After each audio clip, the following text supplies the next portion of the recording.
Bonjour à tous dans une nouvelle vidéo de la chaîne YouTube MedPapers. Aujourd'hui, on va parler du métabolisme et fonction de la vitamine D.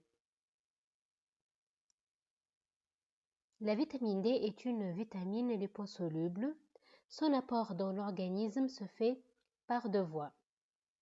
La première, elle est que la vitamine D est synthétisée par les cellules de la peau en présence du soleil. Cette voie, constitue le 2/3 de la quantité de la vitamine D et le 1/3 restant, il est apporté par l'alimentation.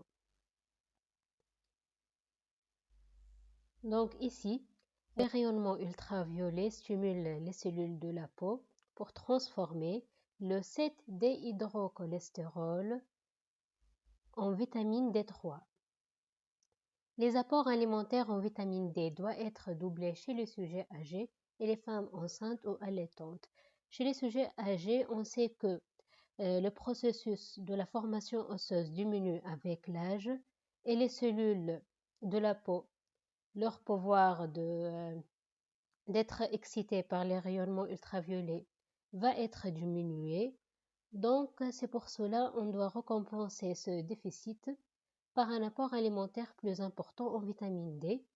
De même que pour les femmes enceintes ou allaitantes, ils ont besoin d'apports supplémentaires de vitamine D pour assurer la bonne formation osseuse de son enfant ou son fœtus.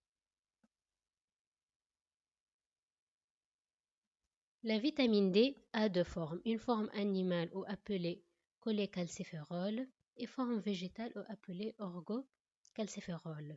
La vitamine D est transportée dans la circulation sanguine par un transporteur, vitamine D-binding protein, vers le foie, le lieu où commence le métabolisme de la vitamine D. Donc, la première réaction est une hydroxylation. Le cholécalciférol va subir une hydroxylation en 25. Ça veut dire que le H lié au carbone 25 va être substitué par un groupement OH pour devenir 25-hydroxyvitamine D3 ou le calcidiol. Cette réaction, elle n'est pas contrôlée et le calcidiol, il est la forme circulante majeure en quantité de la vitamine D. Ce calcidiol est transporté par l'ADBP vers le rein où il subit une filtration et réabsorption. Et dans le tube proximal, la deuxième réaction va commencer, qui est une autre hydroxylation de 25-hydroxyvitamine D3. Il va subir une hydroxylation en 1-alpha pour devenir calcitriol. Comme on remarque ici, il y a en carbone 1 un groupement OH, au contraire du calcidiol où il n'y a rien dans le carbone 1. Donc le calcitriol est la forme la plus puissante du vitamine D et qui a une action plus importante que les autres formes.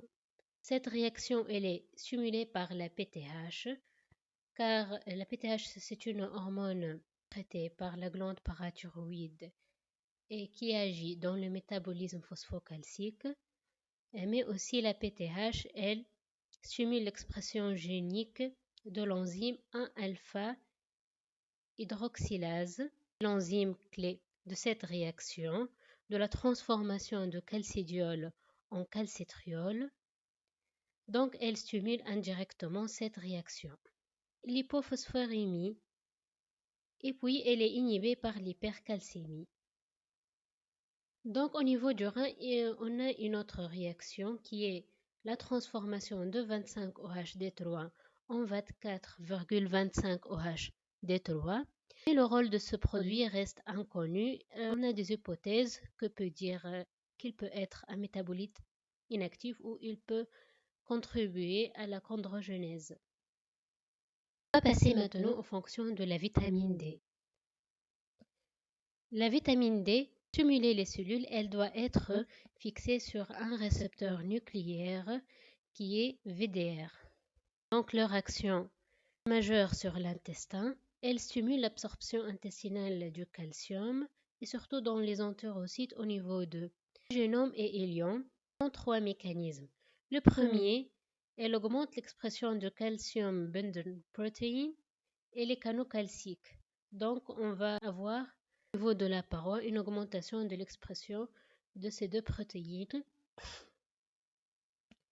Le deuxième mécanisme est qu'elle facilite le transport transcellulaire du calcium par le transporteur candine 28K. Finalement, elle facilite la sortie des ions Ca2+. En fait, le pôle basolatéral de l'entérocyte, on a une pompe calcique ATP dépendante qui va augmenter l'affinité du calcium par rapport à la calbindine 28K pour faciliter la sortie des ions Ca2+. L'absorption intestinale du calcium est diminuée lors d'un déficit en sels biliaires ou en sucre gastrique. En fait, elle est altérée, elle va affecter tous les nutriments. On sait que les sels biliaires sont importants dans l'absorption intestinale des acides gras. Les gastriques sont importants dans la dégradation des nutriments pour assurer une bonne absorption intestinale après. Donc, si l'absorption intestinale elle est altérée pour certains nutriments, elle va aussi être altérée pour le calcium. C'est aussi le même cas pour la malabsorption des graisses et l'hyperconsommation des fibres et phytates. On va passer à l'action sur le rein. La vitamine D stimule la réabsorption proximale et juste proximale du phosphore et du calcium par les récepteurs VDR. On va passer à l'action sur l'os, qui est une action un peu complexe, car en fait la vitamine D, d'une part, elle stimule la différenciation des ostéoblastes, assure la production de collagène et ostéocalcine, qui sont des facteurs qui contribuent à la formation de l'os. D'autre part, la vitamine D stimule la production de la protéine RANKL et stimule les ostéoblastes pour former et activer les ostéoclastes qui agissent en résorption osseuse. Ce sont deux actions contraires. On va passer à l'action sur l'appareil thyroïdien. L'appareil thyroïdien, ce sont 4 petites glandes en forme de pois qui sont en rapport direct avec la glande thyroïde. Donc l'action ici de la vitamine D est de diminuer la prolifération cellulaire de cette glande et diminuer la sécrétion de l'hormone PTH. C'est pour cela qu'elle est importante en thérapeutique et surtout lors du traitement de l'hyperparathyroïdie secondaire d'une insuffisance rénale, on utilise la vitamine D pour diminuer la sécrétion de PTH. On va passer à l'action sur le système immunitaire. En fait, la seule forme de vitamine D qui intervient dans le système immunitaire, c'est le calcitriol. Le calcitriol active l'immunité innée et affaiblit l'immunité spécifique. Et aussi, le calcitriol il est sécrété par le macrophage. On va passer à l'action sur le muscle. Elle augmente la pénétration des acides aminés dans le myocyte par stimulation de la sécrétion de la troponine C, qui est une protéine de liaison. La troponine C, complexe avec le calcium,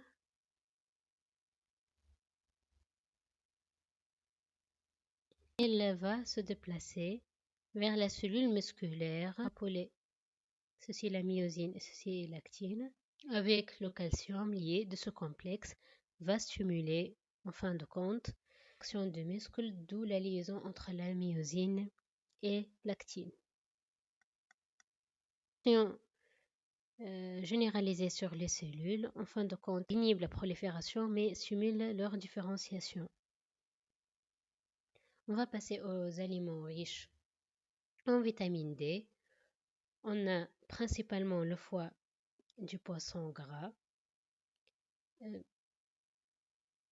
qui sont un peu riches en vitamine D. Ce sont les abats des animaux, comme on voit ici. Ce sont le foie, la rate, les rognons, le cervelet, pancréas, thymus et testicules. D'autres aliments ont une quantité mineure de vitamine D, comme les œufs, les beurres, produits laitaux. Tous Tous ces aliments contiennent le cholécalciférol, la forme animale du vitamine D, et les céréales contiennent la forme végétale de la vitamine D qui est les orgocalciférols. Merci pour votre attention et n'hésitez pas à vous abonner à YouTube MedPapers.